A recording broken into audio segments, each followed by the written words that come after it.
Pag-usapan si Alden.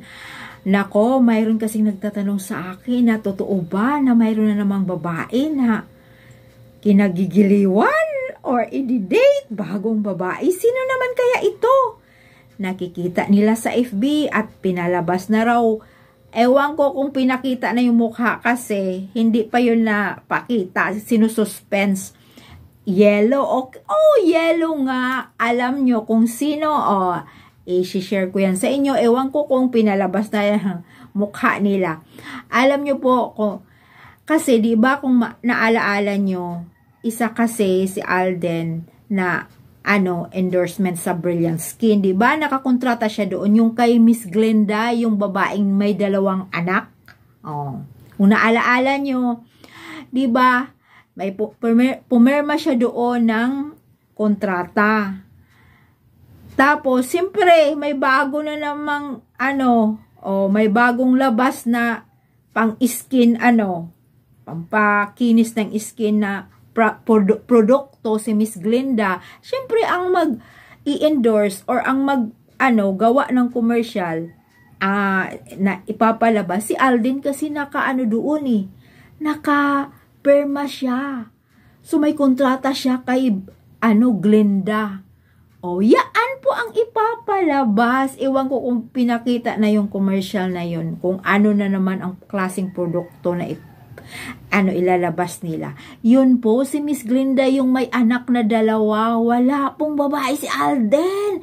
Simulat sa pula nag-asawa siya at may anak na siya. Wala po siyang babae. Puro lang yung kalokohan sa social media. Wala po.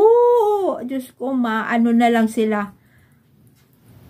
Wala, masiraan na lang sila ng isipan, wala pong babae, may asawa na yung tao na yun. At saka, yung pong naniniwala doon sa, yun na naman yung noon, binalik-balik yung interview daw ni na inamin din ni Sanya kung ano-ano na lang.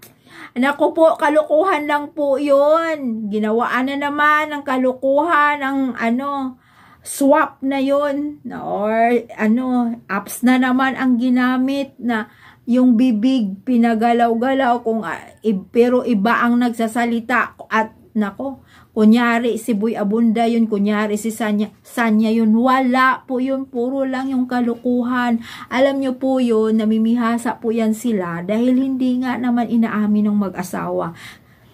Nako, hindi talaga yan naaminin pa dahil nga iba-iba ang kanilang management at gusto nila na private life nila. Siyempre, di ba, kung nasa showbiz ka, wag ilabas lahat. Gusto mayroong maiiwan sa sarili, lalo na personal life. Gusto nila ipa-private. So, antay na lang natin kung sila talaga mismo ang maglabas noon. Darating din ang panahon. Pero yun, mga walang kwenta yan, mga pinapalabas nila. Showbiz lang yun. Kaya naku, wag niya nating paniwalaan yan. Puro lang kalokohan. Kaya ay nako, yun po ay kay Glenda yun. Kaya tandaan po natin, isa lang po yung patalastas. Bye! Thank you so much.